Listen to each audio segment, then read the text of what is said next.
Bonjour, c'est Ursule encore. Alors, on est le 29 septembre 2019. Alors, je viens sonner la trompette ce matin encore et je viens vraiment nous encourager à être des personnes qui marchent les yeux fixés sur notre Seigneur Jésus-Christ. Alors, en ce temps, nous pouvons avoir les yeux fixés sur beaucoup de choses. Par exemple, avoir les yeux fixés sur une certaine carrière, avoir les yeux fixés, au fait, sur la promesse d'un avenir meilleur, parce que vous savez, ce n'est pas ça qui manque, surtout pour ceux-là qui ont leur vie couronnée de diplômes. Mais au fait, tout cela ne te donne rien, sinon que ça te sépare à tout jamais de notre Seigneur. Parce que la Bible dit que la connaissance enfle, mais le cœur qui connaît le Seigneur, c'est ce cœur-là qui passera ses jours dans le tabernacle éternel. Alors, il est donc très, très important que là où tu te trouves, avec tout ton bagage, avec tes poches remplies, avec tout ce que tu crois avoir, il est très, très important que tu t'assures que Dieu est ta priorité en toutes choses. Alors, aujourd'hui, je viens parler de si tu places Dieu prioritaire, alors il te révélera le chemin de ta vie.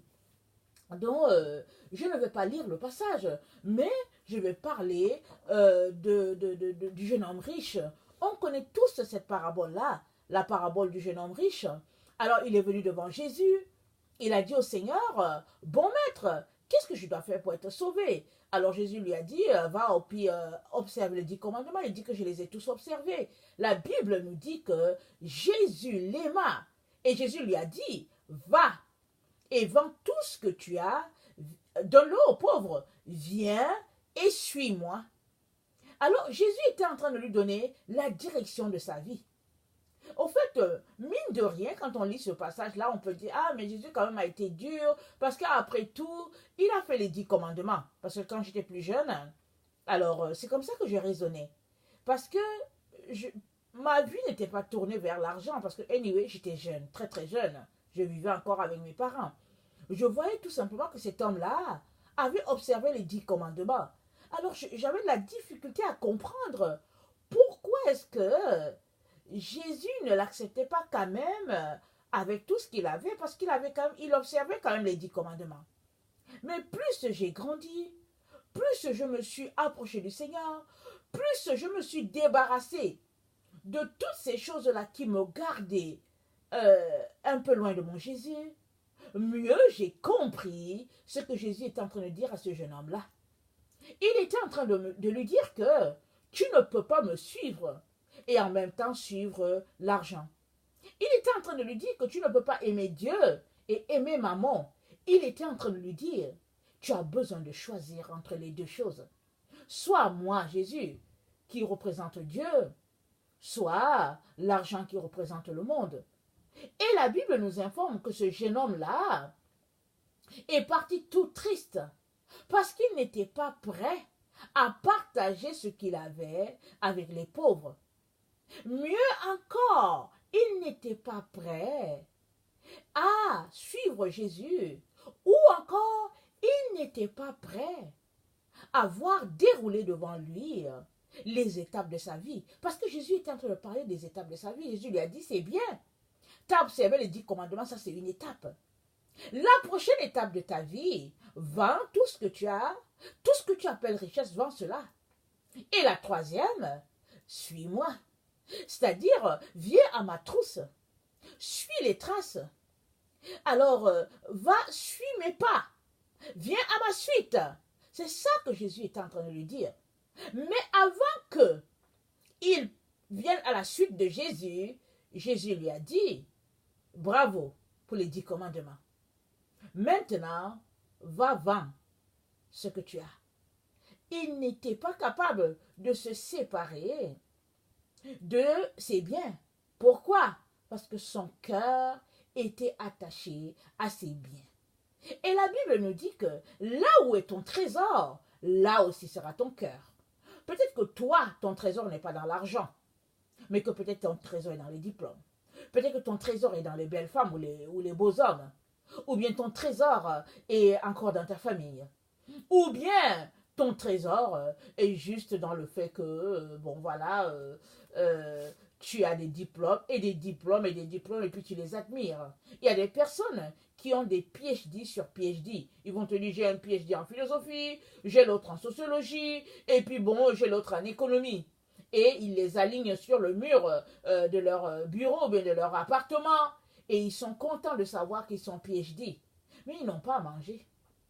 Ils n'ont pas, ils ne savent pas c'est quoi qui sera leur lendemain. Ils ne sont pas capables de fonder une famille parce qu'ils espèrent qu'un de leurs PhD leur apportera un certain bonheur, leur donnera le plus gros des diplômes, le plus gros des boulots.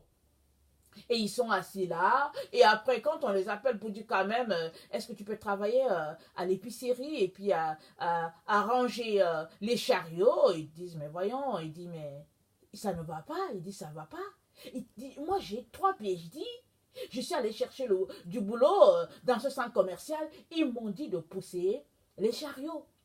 Et puis tout le monde se met à rire, il dit mais ça va pas. Il dit je leur ai présenté, je leur ai envoyé mon CV. Et tout ce qu'ils ont trouvé de bon pour moi, c'est qu'ils m'ont dit de pousser les chariots. Mais mon frère, ma soeur, si c'est ça qu'ils t'ont dit, c'est parce que, au fait, ils ne pouvaient rien dire d'autre. C'est-à-dire ils voulaient t'aider, ils veulent t'aider. Et le Seigneur veut t'aider à travers eux, en t'humiliant, afin que malgré ton PhD, ta tête devienne plus petite. Et que tu réalises que ce n'est pas le diplôme qui fait de toi quelqu'un. Ce qui fait de toi quelqu'un, c'est ta relation avec le Seigneur. Et c'est ton humilité. Parce que la Bible nous dit que de riche qu'il était, parlant de notre Seigneur Jésus, il s'est fait pauvre. Il s'est dépouillé. Et il a accepté la plus ignoble de toutes les morts, c'est-à-dire cloué au bois, lui qui n'a pas péché. Parce que c'est là qu'on clouait les grands malfaiteurs. Mais notre Seigneur Jésus-Christ, il n'avait pas péché. Il n'a rien fait. Et il a accepté d'être cloué là. Afin que, par sa mort, toi et moi puissions être appelés enfants de Dieu un jour. Et ça, c'est un exemple d'humilité. Et c'est à ça que Jésus-Christ nous renvoie. Il nous renvoie à une vie d'humilité. Il nous renvoie, oui, à retourner au commandement divin, c'est-à-dire les 10 commandements, les commandements de Dieu, et il nous rappelle que nous ne pouvons pas être accrochés à des biens de ce monde, peu importe le type de bien, et enfin, il nous rappelle qu'il nous revient de le suivre pas à pas si nous voulons arriver au trône. Maintenant, c'est à toi de savoir si, en ce moment, tu es en train de suivre Jésus ou bien tu es en train de suivre les penchants de ton cœur. Parce que si tu suis les penchants de ton cœur, ils te conduiront au néant. Or, si tu suis Jésus-Christ, si tu le places en priorité, il te révélera le cours de ta vie, les étapes de ta vie, et tu pourras connecter parfaitement à la raison pour laquelle tu es venu sur la terre. Le psaume 119, le verset 130 nous dit, ça nous dit ceci, attendez, il faut que je le lise, ça nous dit, la révélation de tes paroles est claire, elle donne de l'intelligence aux simples. J'ouvre la bouche et je soupire, car je suis avide de tes commandements. Tourne vers moi ta face, et aie pitié de moi selon ta coutume à l'égard de ceux qui aiment ton nom. Voilà, c'est la parole de Dieu. C'est la révélation de la parole divine qui nous donne l'intelligence et nous donne de marcher à sa suite. Il y a une autre personne qui a agi dans le sens de Jésus, quoiqu'il n'était pas encore révélé. Alors ça, c'est Ruth. Ruth s'est accrochée à Dieu. Naomi, qui est sa belle-mère, au fait, représentait très bien Dieu. Et puis aussi, quand on étudie ce texte-là, on voit que Naomi un peu représente le Saint-Esprit. Naomi est partie vivre au pays de Moab avec son mari, alors que Dieu avait dit à Israël de ne pas aller à cet endroit-là, parce que il y avait c'était le peuple qui descend de Lot et de ses filles, leur vie d'inceste. Alors Dieu a dit à Israël, vous n'irez pas là-bas parce que je ne veux pas que leur esprit vous rejoigne et je ne veux pas non plus que leur malédiction vous touche. Mais il y a eu famine en Israël Et le mari de Naomi est parti avec ses 2 garçons et sa femme Naomi. Là-bas, ils ont reçu la correction divine. Dieu a frappé. Le mari est mort, les 2 fils avec. Et la mère et les brus sont restés. Parce que les 2 fils ont pris les femmes de la région. Et Orpa et puis Ruth, étant veuves, Naomi leur a dit, écoutez, retournez vers vos parents, mes fils ne sont plus. Moi, je vais retourner dans mon pays, en Israël. Mais Ruth a dit, en tout cas, moi, je ne te laisserai pas. Elles ont fait un chemin ensemble, elles se sont embrassées les 3, elles ont pleuré. Et puis Naomi leur a dit, mes filles, retournez vers vos parents. La Bible nous dit que Orpa a embrassé sa belle-mère, et évidemment son autre belle-sœur. Orpa est retournée. Mais Ruth a dit, ton peuple sera mon peuple, alléluia. Ton Dieu sera mon Dieu. Où tu mourras, moi aussi je mourrai.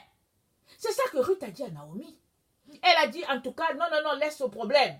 Je vais avec toi, partout où tu vas, je suis là. Parce que Ruth a épousé le Dieu de Naomi. Et Ruth est partie. En ayant suivi Naomi, à un moment donné, elle allait glaner dans le champ de Boaz, parce que c'est là que sa belle-mère l'a référé. Elle ramassait ce qui tombait des travailleurs. Et finalement, Naomi a vu que Boaz a été bon envers sa belle-fille. Naomi lui a dit, celui-là, s'il y avait droit de rachat, c'est celui-là qui devrait t'épouser. Alors vas-y, fais ceci, fais cela, et puis vas-y te coucher, découvre où se trouvent ses pieds, et puis couche-toi là. Et Dieu va te dire, il va te dire le reste. Boaz va te dire la suite. Mais pour que Naomi dise à Ruth de faire cela, c'est parce que Dieu a parlé à Naomi. C'est parce que Dieu a eu un rêve ou une vision. C'est parce que Naomi, a eu un rêve ou une vision. Et que elle parle à sa belle-fille en lui disant, vas-y te coucher sous les pieds de ce monsieur-là. Et il te dira la suite. Et quand il a senti qu'il y avait quelqu'un sous ses pieds, il a découvert que Ruth était couchée juste à ses pieds. Il l'a réveillée vite, il a dit, chut, que personne ne sache qu'il y a une femme qui a dormi dans cette terre-là. Parce que Boaz comment on appelle ça, célibataire. Il était âgé, il était vieux, il était âgé, il avait de l'âge comparé à Ruth qui était très très jeune. Mais en Israël, tu ne pouvais pas te retrouver avec une femme ou bien cohabiter avec elle ou bien découvrir sa nudité d'une manière ou d'une autre. Et là, Ruth est venue se coucher juste à côté. Et ça, c'est un scandale en Israël. Même s'ils n'ont rien fait, on va les amener à la place publique et puis prouver que, bon, voilà, Boaz a fait ceci et puis son nom serait terni. Alors, Boaz lui a donné encore, je pense, des épis, je ne sais pas si c'est d'orge. Il a dit que personne ne sache. Et il a dit, je veux m'organiser. Il lui a dit, c'est bien ce que tu as fait. Parce que tu n'es pas allé vers un jeune comme toi, mais tu as choisi un monsieur magané comme moi. Hein? Alors, Ruth a été l'épouse finalement. Boaz a réglé le problème. Il est allé à la place publique. Il a dit, bon, voilà, voilà, voilà. Et puis finalement, Ruth est revenue à Boaz. Boaz l'a épousée. Ruth a enfanté. Et c'est de là que Jésus est descendu. Ruth, la Moabite, est venue et elle fait figure dans la descendance de notre Messie. Parce qu'elle a placé Dieu en premier. Elle a laissé le Dieu de Moabite. Elle a suivi Naomi, elle qui ne connaissait pas le pays, elle l'a suivi. Elle lui a dit, ton Dieu sera mon Dieu. Ton peuple sera mon peuple. Ça, c'est placer Dieu en priorité. Et Dieu le lui a très bien rendu. Très bien rendu. Aujourd'hui, quand on parle de Jésus, on parle aussi de Ruth, la Moabite, le pays maudit. Question de dire que il n'y a pas de malédiction pour quiconque place le Dieu d'Israël en premier. Alors toi, Dieu est-il premier dans ta vie? Ou bien te leurres-tu en te disant que dans le fond Dieu est premier, mais qu'au fait Dieu ne l'est pas. Et qu'à quelque part dans le secret de ton cœur, tu aspires à une certaine carrière ou bien tu fais des plans pour de l'argent à quelque part, tu fais du business par-ci par-là et tu te trompes que tu sers Dieu. Mes chers frères et chères sœurs, que le Seigneur vraiment vous donne d'être éclairés. Aujourd'hui, dans nos églises, ceux qui servent le Seigneur, ce n'est pas ceux qui sont appelés. C'est ceux qui ont une classe, une position sociale. C'est ceux qui ont un titre dans la société. C'est ceux qui ont les poches remplies. C'est ceux qui ont une certaine valeur, une certaine gloire mondaine. C'est eux qui servent le Seigneur dans nos églises. Ce n'est pas les appelés. On ne veut pas parler, on ne veut pas les appeler, on ne veut pas. Ils dérangent. Et, entre guillemets, ils ont la grande gueule pour les autres qui côtoient les églises. On ne veut pas d'eux. Alors on cherche les gens qui ont un certain standing dans la société. Et puis bon, on les classe et tout ça. Vous savez, mon grand-père était pasteur. Mais mon père, toute sa vie, il a servi en tant qu'ancien d'église. Ma mère, en tout cas, on était une famille très, très impliquée dans l'église. Et à un moment donné, même mon père a travaillé en tant qu'aumônier à quelque part au milieu des militaires, toujours amenant le message de Jésus-Christ dans ce groupe-là. Mais grandissant dans ce milieu-là, je me suis rendu compte que quand mon père ou bien mes parents arrivaient quelque part, il y avait un certain respect pour eux. Quand il y avait quelque chose dans l'église, ça dit ça ne pouvait pas passer outre mes parents. Et il fallait toujours qu'il y ait une touche à quelque part, que mes parents disent quelque chose et tout ça. Les gens les respectaient. Mais grandissant dans le Seigneur, je me suis rendu compte que tout ce respect-là qu'ils avaient était du fait que socialement, mes parents étaient bien. Ils étaient respectés dans la société, alors ils étaient aussi respectés dans l'église. Alors les gens regardaient leurs poches, on regardait tout cela. Et bizarrement, ça me dégoûtait tout ça. Ça me dégoûtait parce que j'avais l'impression que ce n'est pas ça que ça devait être. Dieu merci. J'aimais lire ma Bible. C'est tout simplement que j'aimais lire, c'est tout. Au fait, j'aimais lire. D'abord, pour partir, je suis une personne qui aime lire. Je lisais beaucoup. Alors, très très jeune, je lisais ma Bible. J'avais 15 ans quand je lisais Apocalypse. Alors, je lisais. Et il me semblait que les choses n'étaient pas pareilles. Il me semblait qu'il y avait quelque chose qui manquait. Et à partir de ce moment, j'ai commencé à demander à ma mère, pourquoi est-ce qu'on ne voit pas dans nos églises ce qu'on regardait dans les Actes des Apôtres? Elle ne pouvait pas m'aider. Personne ne pouvait m'aider. Alors je me suis mise à lire et à venir m'approcher de mon Jésus. Et quand je m'approchais de Jésus, je ne pouvais pas expliquer. J'étais tout simplement bien. Je ne pouvais pas expliquer ce qu'il y avait parce que je ne pouvais pas toucher. J'étais trop jeune. J'étais adolescente et souvent jeune adulte. Mais je savais tout simplement que quand je venais, j'étais bien. Jusqu'à ce que je me retrouve dans le désert. J'ai quitté mes parents, je me suis retrouvée au Canada. Alors là, c'était la solitude la plus totale. Totale. Et c'est comme ça que j'ai fini par gueuler, excusez le terme. J'ai fini par bouder, par tourner. Et puis bon, finalement, je me suis rendu compte que ben, voilà, il fallait que je m'approche de Dieu. Alors, j'ai fait un programme pour pouvoir m'approcher de Dieu. Je pense que je lui ai donné 3 mois ou 6 mois pour que je puisse goûter à lui. Sinon, vraiment, j'allais aller pleinement dans le monde. Parce que dans l'église, il n'y avait rien de plus dégoûtant que de me retrouver dans l'église les dimanches. J'arrivais, les gens étaient d'une froideur, c'était incroyable. C'était terrible. Et ils étaient morts, excusez-moi le terme. Il n'y avait pas de vie. Alors je me disais, mais je viens ici pourquoi? Quand je suis dans ma chambre universitaire, je viens faire quoi? Parce que quand j'entrais, une fois que j'entrais dans l'église, j'avais l'impression que j'étais atteint de la vie à la plus amorphe qu'il existe sur la terre. Je me disais, je suis venu faire quoi? Mais bon, je continuais de venir, surtout que les dimanches, mon père appelait de l'Afrique pour s'assurer que j'étais allée à l'église. Il s'assurait, mais je lui disais, non, papa, j'y suis allée, mais je n'y vais pas à cause de toi, hein. J'y vais à cause de mon Jésus. Et petit à petit, ça m'a conduit là où ça m'a conduit, là où je suis. Et finalement, j'ai réalisé que quand on place Dieu prioritaire, c'est là qu'on le touche. On le goûte. Parce que l'ayant placé prioritaire, pendant ces 3 mois-là, ou 6 mois, je ne sais pas, le Seigneur m'a baptisé de son esprit dans ma chambre universitaire. Vous savez ce qui s'est passé? Je lisais Jean jusqu'à Acte. Et quand je finissais, je recommençais, je lisais Jean jusqu'à Acte.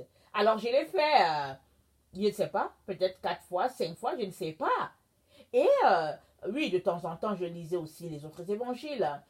Mais je me cantonnais à lire sur le Saint-Esprit.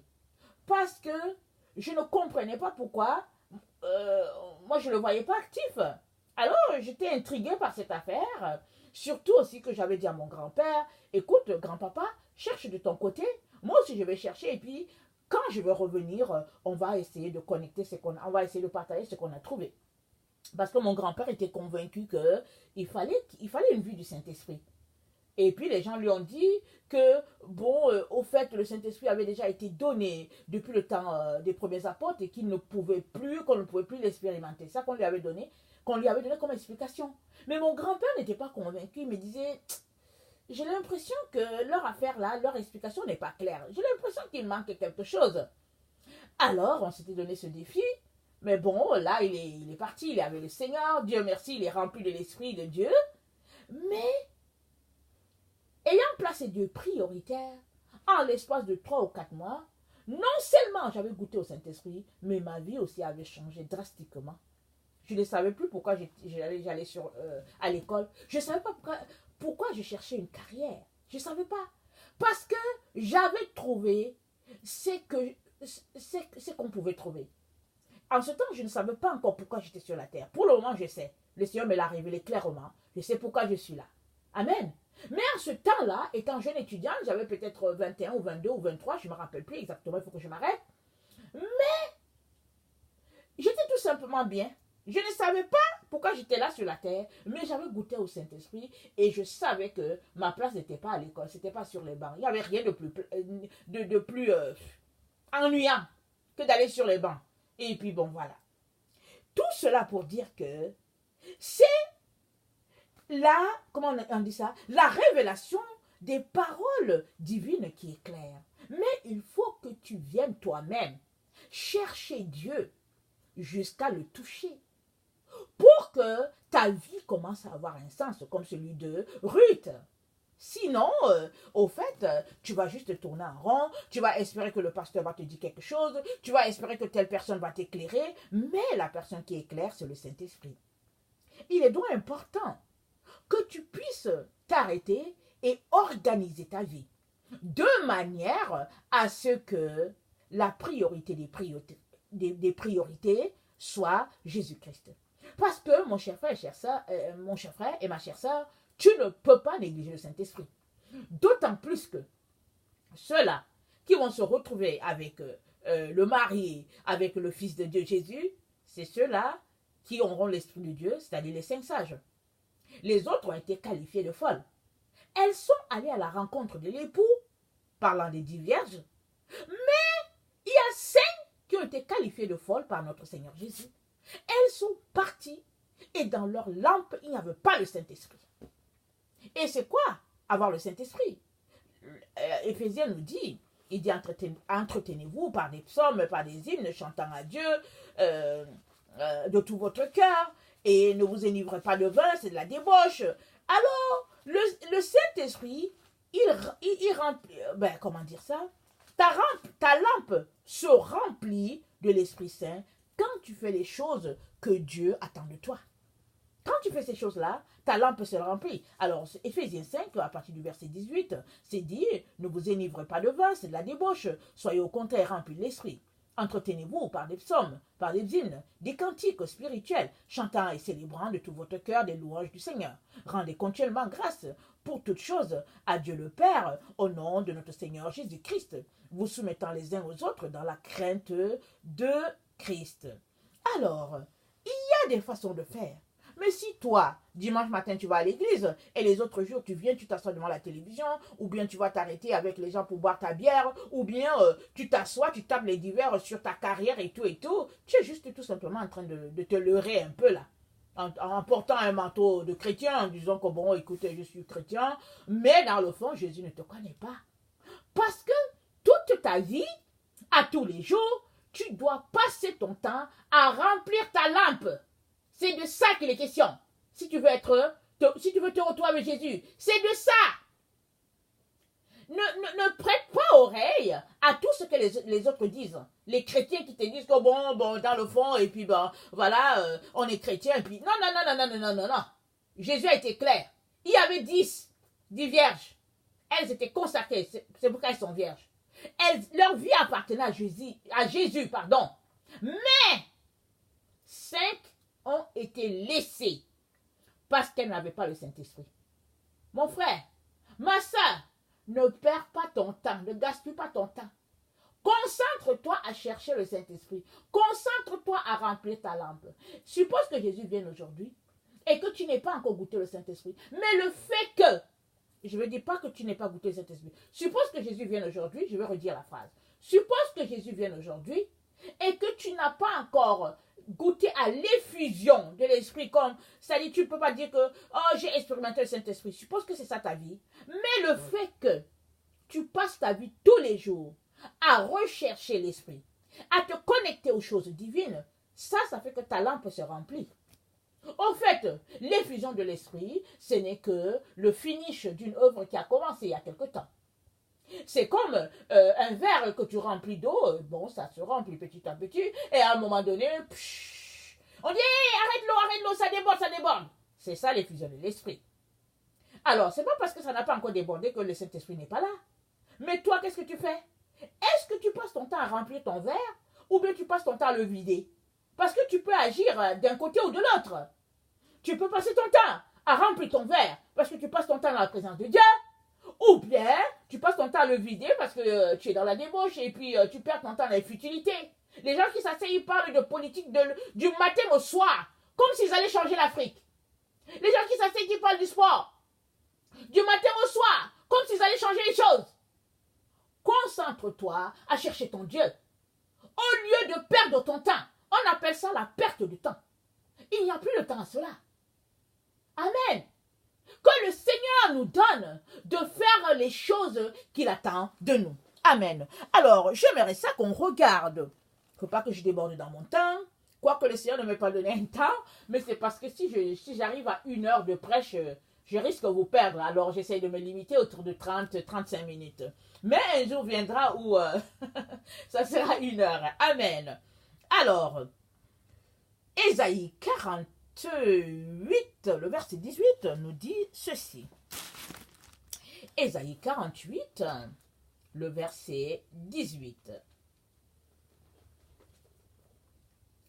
Oh, si tu étais attentif à mes commandements, ça c'est l'Éternel qui parle à Israël, ton bien-être serait comme un fleuve et ton bonheur comme les flots de la mer. Ta postérité serait comme le sable et les fruits de tes entrailles comme les grains de sable. Ton nom ne serait point effacé, anéanti devant moi. Hein? Ça c'est un bon passage pour les gens qui disent que Dieu n'efface pas les noms. Qu'on a le salut à vie. On relit ça. Ésaïe 48, on relit ça. Le verset 19. Ta postérité serait comme le sable, et les fruits de tes entrailles comme les grains de sable. Ton nom ne serait point effacé, anéanti devant moi. Sortez de Babylone, fuyez du milieu des Chaldéens. Avec une voix d'allégresse, annoncez-le, publiez-le, faites-le savoir jusqu'aux extrémités de la terre. Dites, l'Éternel a racheté son serviteur Jacob. Et ils n'auront pas soif dans les déserts, où il les conduira. Il fera jaillir sur eux l'eau du rocher, il fendra le rocher, et l'eau coulera. Il n'y a point de paix pour les méchants, dit l'Éternel. Alors, j'aimerais quand même vous faire remarquer une chose. Ésaïe, c'est un livre qui parle de la fin des temps. Très très souvent, les gens parlent de ça comme si c'est un livre qui parle du temps où Israël, avant, c'est comme si, non, plusieurs en parlent comme si ce livre-là s'applique du temps où Jésus n'était pas encore venu. Mais le livre d'Ésaïe, c'est un livre qui parle du temps où nous sommes, au fait. Le temps du royaume, le temps du millénium. Alors, Ésaïe, ça parle de cela. Alors, voilà ce que Dieu dit pour celui-là qui s'attache à lui. Il dit, oh, si tu étais attentif à mes commandements, ton bien-être serait comme un fleuve et ton bonheur comme les flots de la mer. Donc voilà, et l'autre passage que j'aimerais qu'on regarde, c'est Jean 4, le verset 14. On connaît très très bien ce passage-là. Jean 14, Jean 4, pardon, le verset 14. Alors, c'est Jésus à la femme samaritaine. Alors, il lui a dit, mais celui qui boira de l'eau que je lui donnerai n'aura jamais soif. Et l'eau que je lui donnerai deviendra en lui une source d'eau qui jaillira jusqu'à dans la vie éternelle. Et, mon frère et ma soeur, est-ce que tu as goûté vraiment à l'eau? Est-ce que tu as vraiment goûté à ce Jésus-là? Parce que Jésus-Christ, il ne ment pas. Il dit, l'eau que je lui donnerai jaillira jusque dans la vie éternelle. Et que celui qui boira l'eau qu'il donne, cette personne-là n'aura jamais soif. Alors je vais te dire quelque chose qui me concerne. Comme disons que j'ai donné ma vie à Jésus quand j'avais 5 ans, mais ce n'est pas de ça que je veux parler. Mais j'ai grandi étant étudiante, élève, étudiante et tout. Bon, un peu de Dieu, un peu de mes études, n'est-ce pas? Mais depuis que Jésus m'a dit, Ursule, laisse toutes les autres choses. Concentre-toi à lire ma parole. C'est tout ce que je te demande. Lis ma parole à tous les jours. Viens devant moi et je vais te donner le nécessaire pour ceux-là qui t'écoutent. Depuis le jour que Jésus m'a dit ça, et depuis le jour que je me suis décidé de le faire, je vais vous dire, j'ai toujours soif. C'est ça que je vais vous dire. J'ai toujours soif. Et je me dis, mais comment se fait-il que je n'ai jamais su ça? Mais c'est parce que je suivais 2 choses à la fois. Je suivais mes études et puis je suivais Jésus. Bon, j'essayais de chercher une carrière et puis bon, voilà, on se demandait, mais c'est qui sera le mari? Et puis bon, voilà, on sait tout ça, n'est-ce pas?